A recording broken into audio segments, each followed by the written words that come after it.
BX1 +. L'édito Fabrice Grosfilet. Arriverons-nous à contenir les multiples variants de la Covid-19 ? Le variant britannique, le variant sud-africain, le variant brésilien. Les mutations du coronavirus se multiplient, elles préoccupent le monde scientifique et par ricochet les décideurs politiques. Car ces variants sont plus contagieux que la version initiale de la Covid-19. On parle d'une transmission de 40 à 70% plus importante. Un virus donc susceptible de contaminer plus de monde, de se propager plus vite.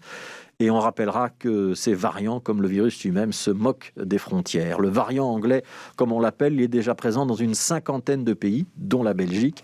Le variant sud-africain a déjà été repéré au moins chez 6 patients chez nous. Et en ce qui concerne le variant brésilien, il a déjà été analysé au Japon, par exemple. Des variants donc plus rapides, plus contagieux, plus difficiles à endiguer. Ça veut dire que toutes les mesures que nous observons depuis des mois, le port du masque, la distanciation sociale, les mesures de couvre-feu, par exemple, pourraient ne plus être suffisantes. Face à ce virus, nous sommes donc de nouveau engagés dans une course de vitesse. On ne sait plus sur quelle distance on court. Alexander De Croo nous avait annoncé un marathon, mais c'est comme si les variants nous forçaient à piquer un sprint au milieu de cette course de fond. Alors que nous pensions apercevoir la ligne d'arrivée avec le début de la vaccination, les variants nous obligent à revoir notre copie.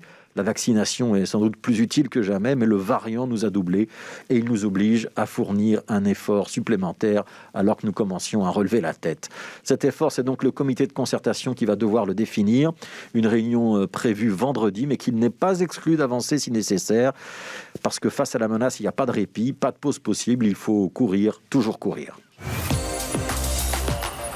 Alors, quelles sont les mesures que nous pourrions prendre pour lutter contre ces variants ? C'est désormais la question que se posent les ministres et ceux qui les conseillent.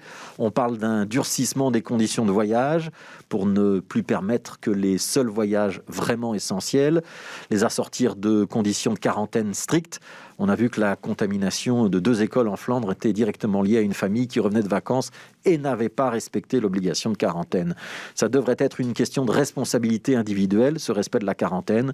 Ça devient une question de responsabilité politique quand quelques-uns ne la respectent pas et qu'il est à l'évidence trop facile de passer entre les mailles du filet. Alors la question est sensible parce qu'elle touche à nos libertés individuelles, parce que l'Europe, au cœur de l'Union européenne, la Belgique est dépendante d'échanges avec les pays voisins, l'exportation, l'importation, la logistique très puissante chez nous, mais aussi les travailleurs transfrontaliers. Ce sont les poumons de notre économie. Et puis on ajoutera évidemment la dimension symbolique d'un pays, la Belgique, d'une ville, Bruxelles, qui accueille les institutions européennes et qui aurait quand même du mal à fermer les frontières tout seul. Alors les autres actions possibles, c'est le port du masque. On pourrait imposer le masque chirurgical, plus efficace que le masque en tissu. On pourrait aussi demander aux enfants de 5e et 6e primaire de le porter. Pour l'instant, ce n'est pas le cas. Et on pourrait encore aller plus loin, refermer les écoles ou allonger les congés de carnaval, refermer les commerces, abaisser l'heure du couvre-feu comme l'ont fait les Français. Bref, tout un arsenal de mesures possibles. Les dégainer trop tôt, c'est contre-productif et impopulaire. Les prévoir trop tard, c'est laisser les hôpitaux s'engorger à nouveau et constater que le Covid ne fait pas que ruiner notre économie, il supprime des vies aussi. Nous sommes donc dans cette drôle de course-poursuite, condamnés à devoir caler notre rythme sur celui du concurrent, contraints, comme les pisteurs, à observer du coin de l'œil ce que l'autre prépare et à devoir riposter à chaque démarrage pour ne pas être distancé, tout en gardant un petit peu sous la pédale, comme disent les cyclistes, car on ne sait pas ce qui va se passer ensuite. Il y aura probablement plusieurs tours de piste encore. Pire, l'idée que la ligne d'arrivée pourrait se situer aux alentours de l'été, on n'en est désormais plus tout à fait certain. Alors on guette avec anxiété la sonnerie de la cloche qui devait annoncer le dernier tour. Pour l'instant, elle n'a pas encore retenti.